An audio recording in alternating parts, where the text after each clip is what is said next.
Well, here we are again, folks. While we're winding down on this first summation of the book of Hebrews, we're going to see Christ the Son, chapter 1, verse 5. The angels are ministering spirits to the Son, and they worship the Son of God. Even they were made by him, verse 6 and 7. Christ had a better name, verse 4. And Christ is declared to be God, verse 8. As such as he made the angels, Christ one day will rule with absolute authority, chapter 2 and verse 8. Now he is superior because of his redemption, death. And no angel ever gave his life for the world, or for sin, or for anything else, as a matter of fact. The angels were made infallible. They do not die.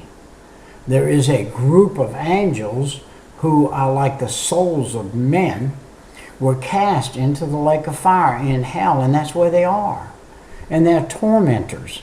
For those that die and go to hell, there is a group of angels that are tormentors.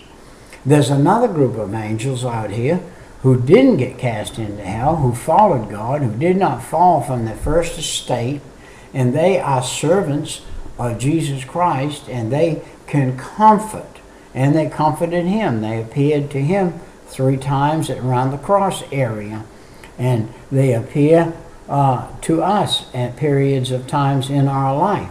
I've heard many people say that they saw 2 creatures do something for them when they were right at the point of death, and they walked out of that death arrangement and are still alive. And they saw 2 creatures. They don't know who they were, where they came from, and where they went, and nobody else does either. So God has a way of protecting us, and he uses angels to do such sometimes. So he is superior because of his redemption, death. Now that was in chapter 2, 9 and 10. What does it mean that he was made a little lower than the angels? In Philippians 2:7 says, made himself of no reputation, and took upon him for a servant, as was made in the likeness of men. As a man, Jesus did something the angels could never do or ever understand. 1 Peter 1:12, as a man he tasted death for each one of us. He went to the cross, took the death you and I should have to take, and that is the death of, because of sin. He took all the sin of the world on him and took it back and gave it to the devil. And when he left the cross, he rent that veil from top to bottom. And the veil was rent, the Bible said, from top to bottom. Did he do it physically? I don't know how he did it, but it was rent because of what he did. He finished the work. There would be no more tabernacle sacrifice because Jesus was the last sacrifice and the only sacrifice that you and I can go to heaven by. And he took upon him the form of a servant. Okay, he could never understand. 1 Peter 1 and 12, as a man tasted death for us. His superior because of his resurrection. That is a good one. He's the first man to resurrect and stay alive and go to heaven and come back and go to heaven and come back and go to heaven and come back, and can do the same today. Not only did Jesus die for us, but he also destroyed the power of death and delivered us. Now Hebrews 7:16 says, by the power of endless life. Jesus has an endless life. It will never end. It is complete, an endless life, never end. And the resurrection is what sets Christ and Christianity apart from all others. Romans 1:4. And note that in chapter 2, 2 and 3, note what contains one of the greatest warnings in the book of Hebrews. here we have a great salvation. We have so great a salvation. How could we neglect it? How could we neglect it? So great a salvation that we have. So we shouldn't neglect it. It means that we need to not be callous. Some commentators say that this is a case of Christian neglecting their salvation, neglecting to pray or witness. But look at verses 1, and remember, one group of Hebrews was written, those Jews who had drawn close to Christ intellectually, but had not accepted his salvation. They were in danger of letting these things slip.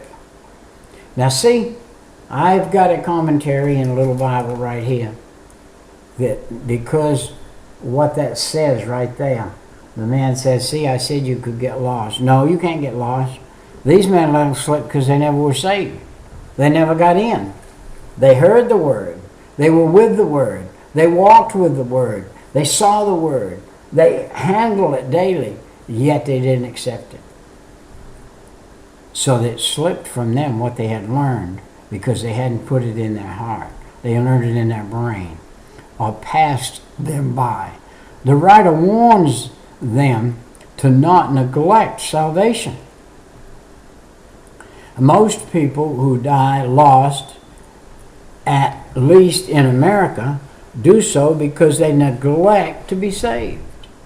Preacher gets up there every Sunday morning, the last thing he says, if there is one in here who is not saved, not sure of his salvation, wants to pray this prayer, God forgive me, I'm a sinner, come in my heart and save my soul.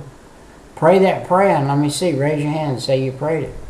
Well, if you did, the next thing is the baptismal pool. If it's not, you didn't mean what you said. Now that's the problem. A lot of people say and don't do. If a guy says come to work tomorrow morning at 7 o'clock and you say I'll be here and I don't show up, whose fault is it that I got fired on the first day? Because I didn't show up. So that means I didn't get in. And so that's it. I passed them by. The writers warn about it. One old-time preacher had a message entitled The Question God Can't Answer. What is that question? How shall we escape if we neglect so great a salvation? How shall we escape if we neglect so great a salvation? Neglect it. Wow. I tell you what, you're not going to have any peace in your life if you don't have the Bible in your life on a daily basis. You're not going to have any peace in your life if God is not the director of your life. You say, I am saved. Good. You got saved, you got in. Now you got to be an active member. If you're in, you got to prove it. If you go to a church and you don't prove to people around you that you really believe what that preacher preaches, you don't really believe what the Bible says, by your actions, you're saying, I don't believe that. By your actions, you're saying, well, I don't see any reason why I ought to carry a pocket full of tracts. Old Brother Peter does all the time. He's giving everybody one of them tracts every day. Pass them out every day, every day, every day. Some people spit on him and say, oh, there's that old gospel thumper. There's that old crazy guy. But let me tell you what.